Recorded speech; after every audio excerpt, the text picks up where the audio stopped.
Well, it's a combination of both. It all started like an ideological thing because the late leader of Boko یہ دونوں کا مجموعہ ہے.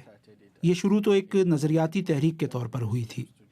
Boko Haram کے مقتول رہنما محمد یوسف نے نوجوان مسلمانوں سے اپیل کی تھی کہ وہ مذہب کی طرف آئیں، قرآن سیکھیں اور اسلام کا علم حاصل کریں.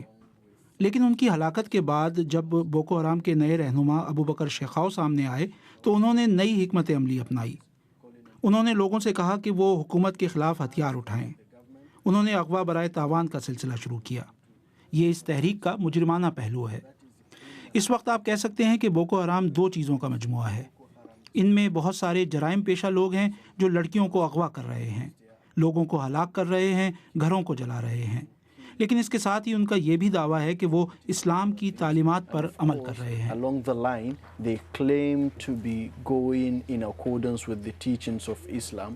اچھا، ریاست اتنی بے اثر کیوں نظر آتی ہے؟ کیا مسئلہ صلاحیتوں کا ہے، ریسورسز کا ہے، یا پھر ایک سیاسی ارادے کی کمی ہے؟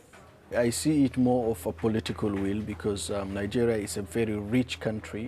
2 million میں اسے سیاسی عزم کی کمی کے طور پر دیکھتا ہوں، کیونکہ نائجیریا ایک امیر ملک ہے جو ایک دن میں 2 ملین بیرل تیل پیدا کرتا ہے. لہٰذا آپ وسائل کی کمی کی بات نہیں کر سکتے. اس کے علاوہ اگر آپ فوجی طاقت کی بات کریں تو نائجیریا کی فوج افریقہ کی طاقتور ترین فوجوں میں سے ایک ہے، جس نے لائبیریا، سیرا لیون، سوڈان اور دوسرے ممالک میں امن کے قیام کے لیے کردار ادا کیا ہے. لہٰذا آپ وسائل کی کمی کا بہانہ نہیں بنا سکتے. مسئلہ سیاسی عزم کا ہے. ابتدا میں حکومت نے سوچا کہ یہ ایک چھوٹا سا گروپ ہے جس سے ملک کو اور اس خطے کو کوئی خطرہ نہیں، اس لیے حکومت نے مناسب کوششیں نہیں کی.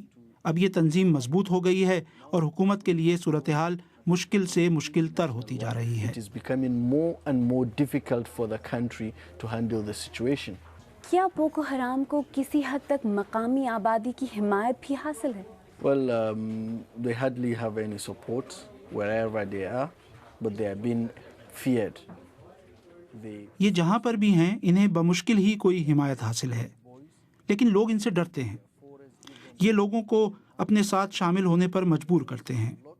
یہ نوجوان لڑکوں کو اغوا کرتے ہیں، انہیں جنگلوں میں لے جا کر ٹریننگ دیتے ہیں، مسلح کرتے ہیں، پیسے دیتے ہیں. اور آپ جانتے ہی ہیں کہ نائجیریا میں بہت غربت ہے، خاص طور پر شمال مشرقی علاقوں میں. تو بوکو حرام کی نائجیرین لوگوں میں کوئی حمایت موجود نہیں ہے، لیکن اس تنظیم نے حکومت کی نااہلی کو استعمال کیا ہے. حکومت لوگوں کو نوکریاں اور زندگی کی سہولیات فراہم نہیں کر سکی ہے، اور اسی کو بوکو حرام نے استعمال کیا ہے. اس کے علاوہ حکومت لوگوں کا تحفظ کرنے میں بھی ناکام دکھائی دیتی ہے. Enough to protect villages and villagers.